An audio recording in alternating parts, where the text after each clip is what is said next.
Kalina gimana ya kan? Akhirnya nih bebas dari penjara sendiri. Seperti apa sih Kak? Agak kencang ya Kak? Ya, alhamdulillah ya, seneng banget bisa ngelihat dunia luar yang biasanya di pesantren, di hotel audio, satu kamar 40 orang, sekarang bisa ngelihat dunia dan bisa ya kembali lagi lah di daerah sini di Jakarta kan. Yang dirindukan dari bebas sendiri apa Kak? Yang dirindukan ya pasti keluarga ya, teman-teman, kehidupan di entertainment, terus punya fans dan endorsement, pastinya duitnya banyak dong ya kan. Kalau di dalam pesantren kan nggak bisa cari uang sih gitu. Tapi udah ketemu dengan keluarga sendiri apa belum sih Kak? Belum, keluarga saya masih di IKN. Jadi saya harus dari Jakarta harus ke IKN dulu. Oke. Ada rencana mau ke sana Kak? Iya pasti, tapi habis syuting ya. Karena ada beberapa TV yang udah duluan ya untuk schedule-nya kan. Tapi orang tuanya paham nggak apa-apa, katanya syuting aja. Kira-kira kapan nih Kak untuk kesananya sendiri nih, ke IKN sendiri? Mungkin bulan depan ya, Oh, baru bulan depan. Desember. Tapi udah ada komunikasi sama keluarga? Alhamdulillah selama di pesantren ya, yang biayain sekeluarga ya, adik, ibu. Jadi memang dapat support ya. Bahkan ya nggak, maksudnya aku bersyukur sih nggak dimarahin gitu loh, yang kayak biasanya kan ada yang judgmental kayak kamu ini salah ya apa, tapi ya walaupun mungkin salah, tapi bahasa-bahasa dari keluarga saya itu selalu memberikan support, yang sabar ya gitu. Itu sih yang aku, makanya dalam kejadian ini yang harus disyukuri itu adalah ketika keluarga itu tidak akan pernah meninggalkan kita sih. Yang bebas, waktu ketika bebas sendiri yang pertama kali dikasih tahu sama Kalina siapa? Kalau yang pertama bebas, orang tua saya sih yang tahu duluan sama asisten saya. Dan ekspresi orang tua gimana Kak? Katanya alhamdulillah anakku bebas. Karena kan banyak juga yang punya statement dan stigma bahwa di penjara itu kan disiksa, ya yang kayak gitulah. Jadi pikiran orang tua itu kan takut anaknya dipukulin. Telepon berarti via telepon yang ngabarin Kak? Iya.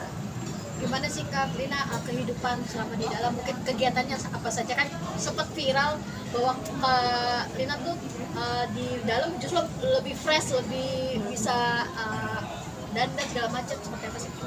Justru karena kalau di sana itu kan kita nggak punya kegiatan yang terlalu travel ya, jadi fokusnya tuh wajahnya harus cantik.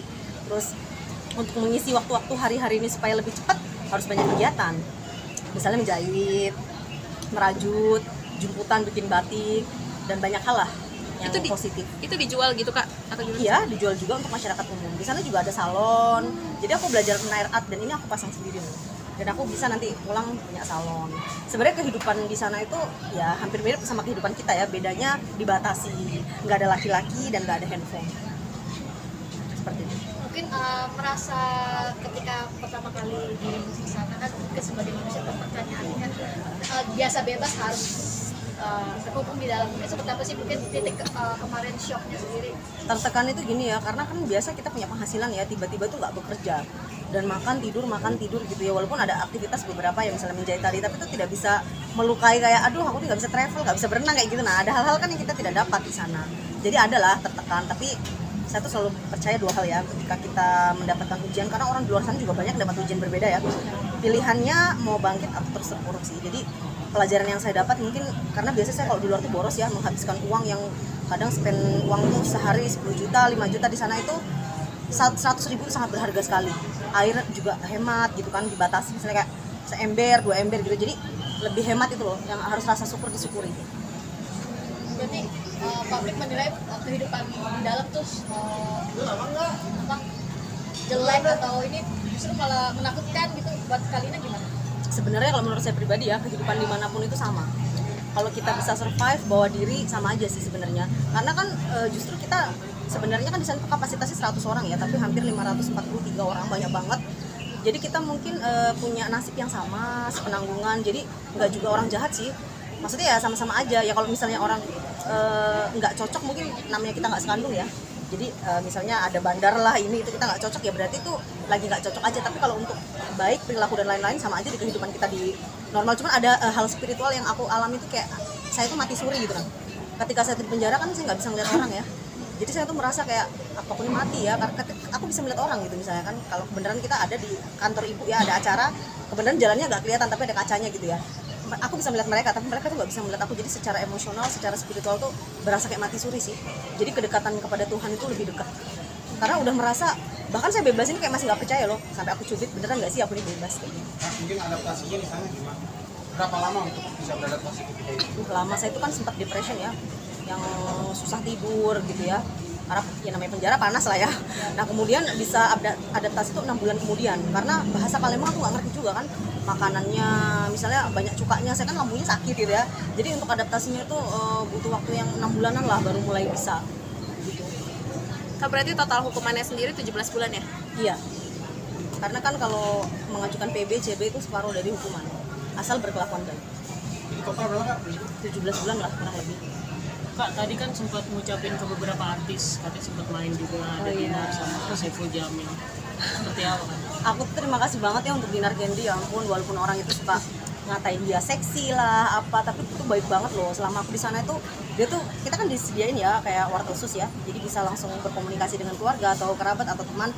Saya selalu bilang gitu kan, kayak dia tuh tanpa ditanya duitnya masih nggak kayak gitu, jadi kayak sebulan tuh 3 kali dikirim, dan Bang Ipul udah 5 kali sih besuk. Dan dia tuh selalu kasih surprise kayak tiba-tiba datang. Dan Anissa Bahar juga buat rekan artis kayak Anissa Bahar, dia bawain aku sabun, baju, kasih kunjungan. Terima kasih banget atas kebaikan. Terus Mami Online juga loh yang lagi viral, Isa Sega itu juga sering ngasih aku uang. Tapi kalau sama Mami Online tuh aku mesti bilang gini, Mami Online rumahnya 6 miliar loh, mobilnya keren, kasih aku uang. Baru dia cepet kasihnya. Tapi baiklah Mami Online tuh bagi aku. Kalina, ini kan udah bebas sendiri ya kan, kamu rada takut nggak sih maksudnya untuk bersikap, untuk berkelakuan kayak gitu-gitu nih Kak? Iya, aku tuh sebenarnya gini ya, kayak waktu aku dapat problem ini ya, maksudnya case aku ini, aku juga masih kayak nggak percaya loh hukumanku seberat itu kan. Ya maksudnya oke, aku salah, berat banget sih menurut awalnya ya, tapi lama-lama jadi kayak ya udahlah. Terus abis itu ya aku hati-hati lah, karena apa, rugi waktu. Misalnya 1 jam kita bisa dapat 10 juta, ketika 17 bulan di sana kalau diakumulasi udah 2 miliar loh, hilang secara materi, itu belum secara perasaan kan. Kita harus pisah dengan keluarga, habis itu nggak kenal siapapun, nggak ada keluarga di sana gitu sih. Jadi harus lebih hati-hati. Maksudnya aku pilih-pilih dulu lah, ini membahayakan apa enggak kayak gitu. Padahal yang saya lakukan, maaf kata, saya tuh bener-bener nggak tahu waktu itu gitu. Tapi ya tetap aja sih, saya udah menerima dan ikhlas dan tidak dendam pada siapapun. Menjadi pelajaran buat kamu juga nggak sih Kak ke depannya dalam membuat konten setelah ada kejadian ini? Iya, pelajaran banget yang harus hati-hati, apalagi kalau yang namanya agama, ras, dan suku. Kan Indonesia kan Bhinneka Tunggal Ika ya, jadi aku harus lebih hati-hati sih. Maksudnya mungkin maksud kita tidak, tapi orang lain. Jadi apapun yang terjadi, kalau menyakiti orang itu hati-hati aja gitu. Jadi aku sudah bilang ke manajer aku ya, semua kontenku kalau bisa dilihat dulu baru diupload kayak gitu. Ketika menginjakkan kaki keluar dari kemarin, apa sih pengen dilakuin? Ya aku langsung ini sih, ya ngeliat-ngeliat dunia, maksudnya makan ya, makan sih, kayak langsung aku pengen cari makanan Jawa. Karena aku orang Jawa, jadi aku langsung cari makanan Jawa, terus ya nelpon keluarga sih gitu. Terus lihat ini medsos aku kayak apa perkembangannya, pengen tahu. Ada yang nanya-nanya, ternyata ratusan ribu DM, banyak banget orang DM itu, sampai aku tanganku tremor loh, sampai gerak kayak gini, karena WhatsApp aku tuh ribuan yang chat, kayak tanya-tanya kabar semua kan selama 17 bulan. Kan 6 bulan ya, kayak berarti mengalami masa-masa kayak sulit gitu, maksudnya adaptasinya susah. Itu apa sih yang membuat akhirnya jadi terbiasa setelah 6 bulan itu? Masa sulit tuh banyak juga loh Mas, jadi kayak yang aku tuh tiba-tiba tagihan kartu kredit 20 juta ini tuh kan, waktu saya tuh dulu nggak tahu loh P21 itu apa, tiba-tiba saya langsung masuk ke dalam, jadi nggak ngerti kalau banyak banget tagihan. Jadi waktu di dalam itu pikiran tagihan juga, waduh ini tagihan sebelum aku bayar ya itu. Jadi kalau pas di dalam itu yang menguatkan saya ya, saya tuh sama warga binaan lain tuh suka nanya kasus-kasus lain, misalnya kayak oh dia ini 100.000 loh, misalnya ada kasus kayak mencuri lah, ini contoh ya, tiba-tiba dihukum 2 tahun gitu kan, kita harus saling nguatin, hukuman kita sama loh, dia aja bisa keluar kayak gitu sih. Jadi aku cari-cari sesuatu penguat, gimana caranya itu buat saya kuat kayak gitu. Terus misalnya kayak banyak loh yang lebih menderita di sana, misalnya mati bin ya, bahasa sana tuh sudah tidak ada kiriman lagi. Berarti saling support lah satu sama lain Iya, gitu ya. itu yang membuat saya kuat sih. Dan harus ingat, tidak mau kerja di luar banyak loh endorse-nya, punya nama lumayan besar. Jadi harus ingat kalau di luar tuh dihargai orang kayak gitu. Jadi harus semangat gitu. Dan saya tuh banyak contoh-contoh artis yang habis di penjara juga kalau keluar sukses. Jadi yang namanya sukses itu tidak membatasi apapun yang udah terjadi. Kayak gitu sih. Seperti tokoh siapa Kak, artis yang menjadi acuan Kakak sekarang? Nikita Mirzani, kakak aku Nikita Mirzani. Juga Mami Online juga kan. Terus habis itu siapa itu, Ahmad Dhani, dan banyak lah yang lain-lain. Saya ngeliatnya ya tetap sukses kayak gitu. Ariel Noah apalagi idola aku tuh, seneng aku lagu-lagunya. Tapi kan kalau memang punya karya yang bagus pasti akan tetap eksis sih, termasuk Bang Ipul sendiri ya, masih kuat. Kak, kedepannya sendiri akan ngelakuin apa nih? Alhamdulillah ya, Proyekan aku baru datang sampai Jakarta ini sudah dihubungi beberapa endorsement kayak pabrik sepatu, sendal di Surabaya, dan juga banyak TV-TV. Jadi kedepannya sih pasti harus lebih sukses ya, karena setelah terpuruk itu baru sadar gitu loh, ketika kita hidup memang harus bermanfaat buat orang lain. Misalnya gini, aku bisa jahit, buka konveksi, misalnya punya 1000 karyawan, sehingga bisa bermanfaat untuk anak-anaknya ketika nanti mengenyam pendidikan seperti itu. Kakak udah ngubungin Dinar Candy? Sudah, aku bilang makasih banget ya selama ini jadi teman yang baik. Dia cuma nasihati aku, lain kali hati-hati. Dia juga sama kan, dia juga lagi ada kayak cash dimana uangnya hilang juga kan. Jadi kita tuh sama, dia nguatin aku loh, dan aku nguatin dia juga. Jadi memang harus berhati-hati ketika berbicara, berkenalan sama orang. Dia sih support banget ya.